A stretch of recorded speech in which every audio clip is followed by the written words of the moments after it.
नमस्कार दोस्तों, आप सभी का स्वागत है सब्जेक्टिव के महातांडव क्लास की इस सेट 2 में। आज के इस वीडियो में हम पॉलिटिकल साइंस के वीवीआई सब्जेक्टिव क्वेश्चन का सॉल्यूशन करने वाले हैं, जो कि 16 फरवरी के लिए बहुत ही इम्पोर्टेंट होने वाला है और यहाँ से इसमें जितने भी प्रश्न हैं, वो बार-बार आने वाला प्रश्न है। और ये प्रश्न जो हमारा सेट जो है, फर्स्ट बुक जो हमारा पॉलिटिकल साइंस का, उसका प्रश्न है। तो आप लोग इस वीडियो को शुरू से लेकर अंत तक ज़रूर देखिएगा, क्योंकि आज के ये जो वीडियो है बहुत ही इम्पोर्टेंट है। इसमें जो है जितने भी लघु उत्तरीय प्रश्न हैं, वीवीआई लघु त्रिपुरा वो लेकर आए हैं। तो आप लोग इस वीडियो को शुरू से लेकर अंत तक जरूर देखिएगा। पहला क्वेश्चन हमारा क्या है? पहला हमारा लघु उत्तरीय प्रश्न है कि दूसरी दुनिया से आप क्या समझते हैं? ये क्वेश्चन 2012 में पूछा गया। दूसरी दुनिया जो है उससे आप क्या समझते हैं? तो चलिए इसका उत्तर आसान भाषा में समझते हैं।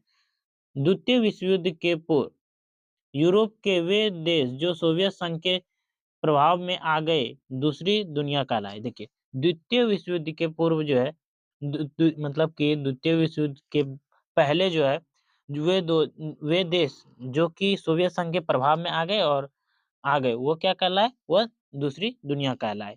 सोवियत संघ ने उन्हें फाँसीवादी ताकतों से मुक्त कराया और यह यहाँ समाजवादी व्यवस्था लागू की गई। इन देशों की राजनीतिक, सामाजिक और व्यवस्था सोवियत संघ की समाजवादी प्रणाली पर आधारित थी। देखिए, कहा जा रहा है कि सोवियत संघ क्या के इन्हें फांसीवादी ताकतों से क्या किया? मुक्त कराया और यहाँ यहाँ जो समाजवादी व्यवस्था लागू की गई थी, लागू की गई थी सोवियत संघ में, इन देशों की राजनीतिक व सामाजिक व्यवस्था को सोवियत संघ की समाजवादी प्रणाली पर आधारित थी। ठीक ना? इस गुट का नेता सोवियत संघ था। इसके अंतर्गत युगोस्लाविया, चिको चिकोस्लाविया, पूर्वी जर्मनी, एस्टोनिया, लताविया आदि देश आते थे। आई होप आप समझ गए होंगे, इतने लिख दीजिएगा, आप सबको नंबर मिल जाएगा। अगले क्वेश्चन रहेगा क्वेश्चन नंबर 2। क्वेश्चन नंबर 2 हमारा क्या है? क्वेश्चन 2 है, सोवियत संघ के विघटन के प्रमुख कारण क्या थे? यह क्वेश्चन 2013 में पूछा गया है, मोस्ट इंपोर्टेंट है। तो सोवियत संघ के विघटन के कारण, तो चलिए इसका उत्तर देखते हैं आसान भाषा में। तो सोवियत संघ की राजनीतिक आर्थिक व्यवस्था आंतरिक रूप से कमजोर थी, जिसे वह जनता की आकांक्षाओं को पूरा नहीं कर सकी। देखिए, सोवियत संघ की जो राजनीतिक और आर्थिक व्यवस्था थी, वो आंतरिक रूप से कमजोर थी, जिससे क्या जनता का जो भी आकांक्षा था, जो भी इच्छा था, वह पूरा नहीं कर सकती थी सकी। दूसरा है, लंबे समय तक अर्थव्यवस्था गतिशील नहीं रही, उपभोक्ता वस्तुओं की कमी हो गई और लोग असंतुष्ट हो गए। और लंबे समय तक जो अर्थव्यवस्था थी वो गतिशील नहीं रहा और उपभोक्ता वस्तु जो थे वो उसका कमी हो गया, जिससे क्या लोग असंतुष्ट हो गए। अगला पॉइंट है, लगभग 70 वर्ष तक कम्युनिस्ट पार्टी का शासन रहा, पर जनता के प्रति इसका जवाबदेही घटती चली गई। और लगभग जो है 70 वर्ष तक कम्युनिस्ट पार्टी का जो है शासन रहा, लेकिन जनता का जो जवाबदेही था वो घटती चली गई। अगला पॉइंट है हमारा, लोग गोलवाचेव की धीमी सुधार गति से संतुष्ट नहीं थे। और गोलवाचेव की जो धीमी सुधार गति थी, उससे लोग क्या, वह संतुष्ट नहीं थे, खुश नहीं थे। अगला हमारा, कम्युनिस्ट पार्टी पर यह आरोप लगा कि गोलवाचेव के सुधार से पार्टी के अधिकार कमजोर हो रहे हैं, जिससे जनता और पार्टी दोनों असंतोष बढ़ा।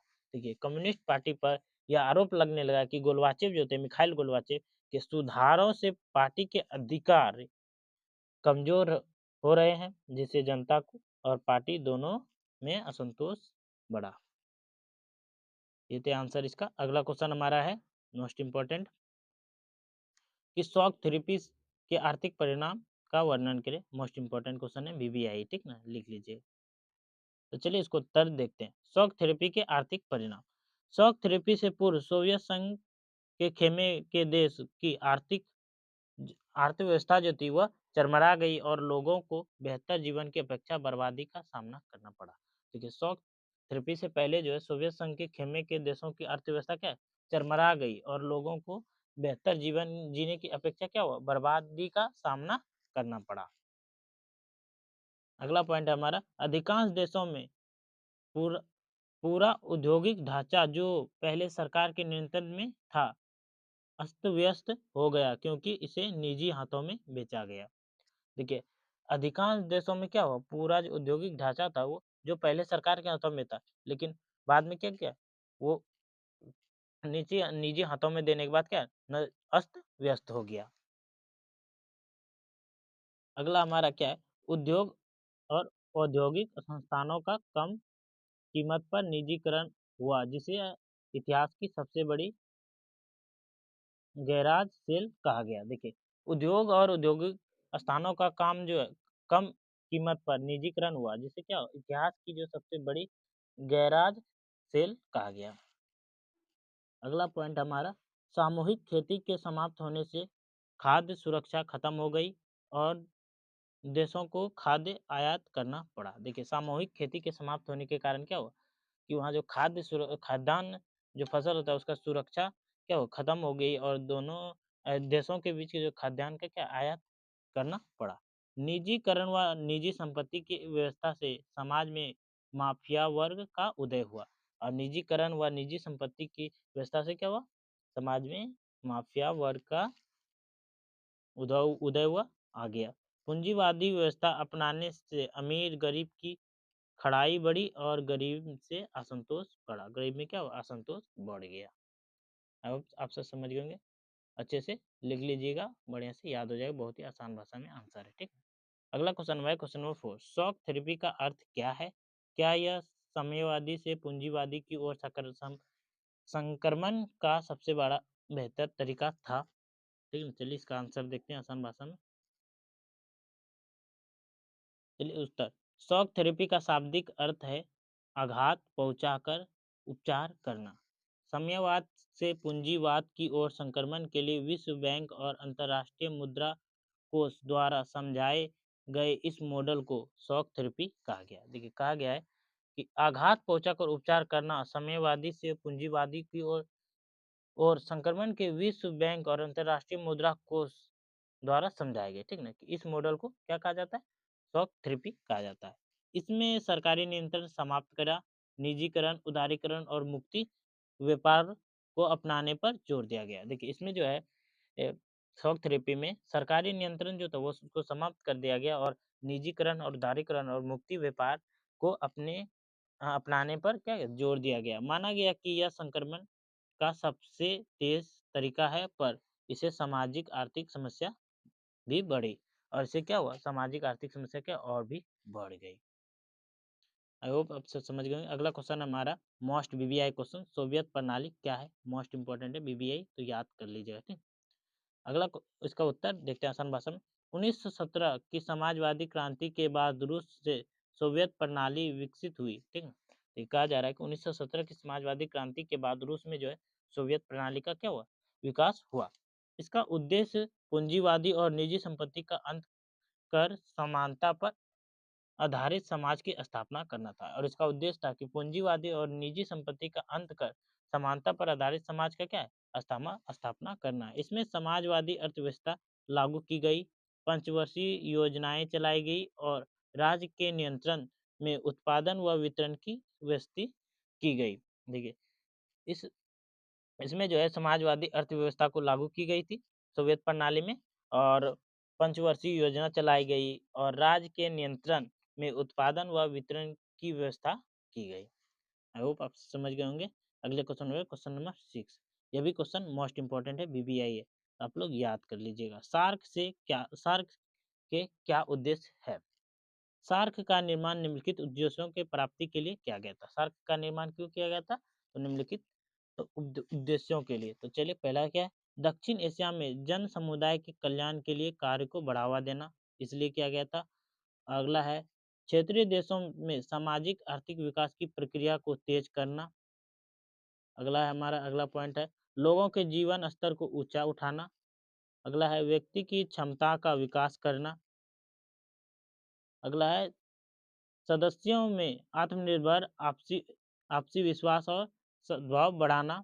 और अगला है, विभिन्न क्षेत्रों में आपसी सहयोग और सहायता को मजबूत करना। ये सार्क का क्या था, उद्देश्य था। आई होप आप समझ गए होंगे। अगले क्वेश्चन की बात करें, अगला क्वेश्चन है मैं, ध्रुवीयता से आप क्या समझते हैं? ये भी वीवीआई क्वेश्चन है, ठीक ना, याद कर लीजिएगा, आ सकता है। ये क्वेश्चन 2013 और 19 में पूछा गया। तो चलिए इसका उत्तर आसान भाषा में देखते हैं। ध्रुवीयता अंतर्राष्ट्रीय राजनीति की वह व्यवस्था है जिसमें विश्व दो प्रमुख महाशक्तियों के भागों में बटा होता है। देखिए, कहा जा रहा है कि दो ध्रुवीयता जो है वह अंतर्राष्ट्रीय राजनीतिक व्यवस्था में जिसमें कि दो प्रमुख महाशक्ति है, ठीक ना, प्रभाव में बटा हुआ है। पहला है शीत युद्ध के समय व्यवस्थित स्पष्ट रूप से देखने को मिली। ये कहाँ पे देखने को, शीत युद्ध के समय ये देखने को मिली, जब एक गुट के नेतृत्व संयुक्त राष्ट्र अमेरिका कर रहे थे, वहीं दूसरा जो है गुट का नेतृत्व सोवियत संघ कर रहे थे। दोनों महाशक्तियों के विचारधारा अलग थी और दोनों महाशक्तियों के क्या थे, विचारधारा थे जो थी वो अलग थी। अमेरिका की विचारधारा पूंजीवादी थी, ये व्यवस्था समर्थक था, जबकि सोवियत संघ क्या था, समाजवादी व्यवस्था का समर्थक था। इन दोनों के बीच राजनीतिक, सैन्य और वैचारिक प्रतिस्पर्धा बन रही थी रही।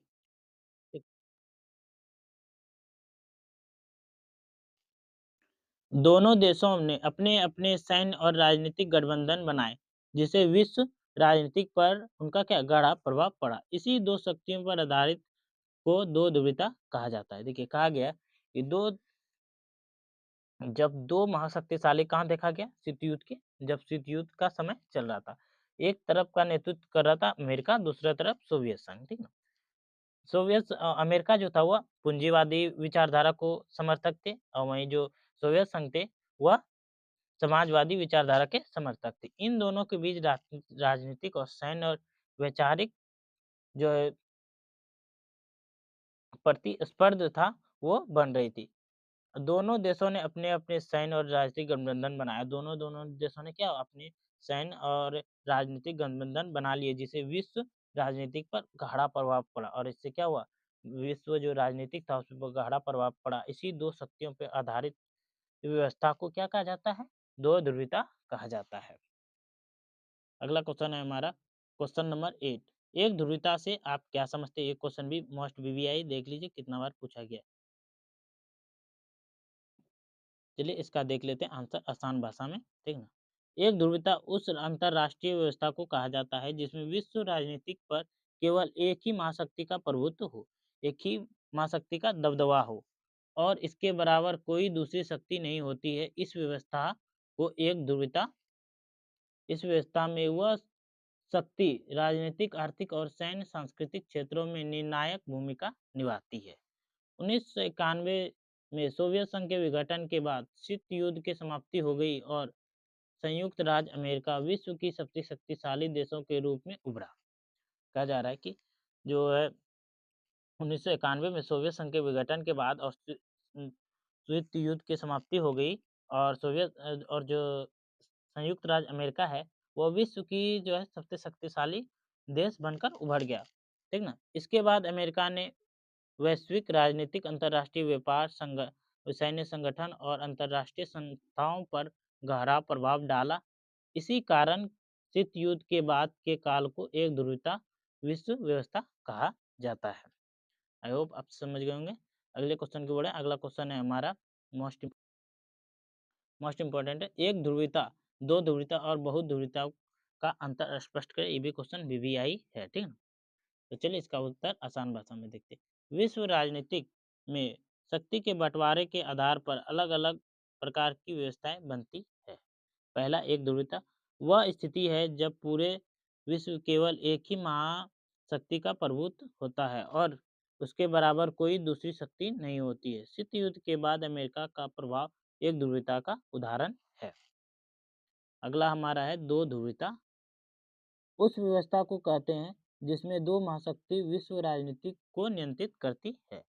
शीत युद्ध के समय अमेरिका और सोवियत संघ दो प्रमुख शक्तियां थी और दुनिया को दो गुटों में बांटी हुई थी। देखिए, कहा जा रहा है कि दो ध्रुवीयता जो है उस व्यवस्था को कहते हैं जहाँ पे दो महाशक्ति विश्व राजनीति को नियंत्रित करती है। शीत युद्ध के समय अमेरिका और सोवियत संघ क्या है, दो प्रमुख शक्तियां थी जो दुनिया को दो गुटों में बांटी हुई थी। अगला हमारा है बहुउद्देश्य। वह स्थिति होती है जिसमें विश्व कई शक्ति केंद्रों में बटा होता है। इसमें चीन, रूस, भारत और यूरोपीय संघ जैसे कई देश मिलकर वैश्विक राजनीति को प्रभावित करते हैं। वर्तमान समय में विश्व धीरे धीरे बहुध्रुवता की ओर बढ़ रही है। कहा जा रहा है कि बहुध्रुवता वह स्थिति है जिसमें कि कई जो है शक्ति केंद्र में बँटा होता है, जिसमें चीन, रूस, भारत और यूरोप जैसे कई देश मिलकर वैश्विक राजनीति को प्रभावित करती है और वर्तमान में समय में क्या है, विश्व में धीरे-धीरे द बहुध्रुवता की ओर बढ़ रही है। आई होप आप सबको यह क्वेश्चन समझ में आ गया। अगला क्वेश्चन हमारा क्वेश्चन नंबर 10। क्वेश्चन नंबर 10 है, तीसरा विश्व किसे कहते हैं?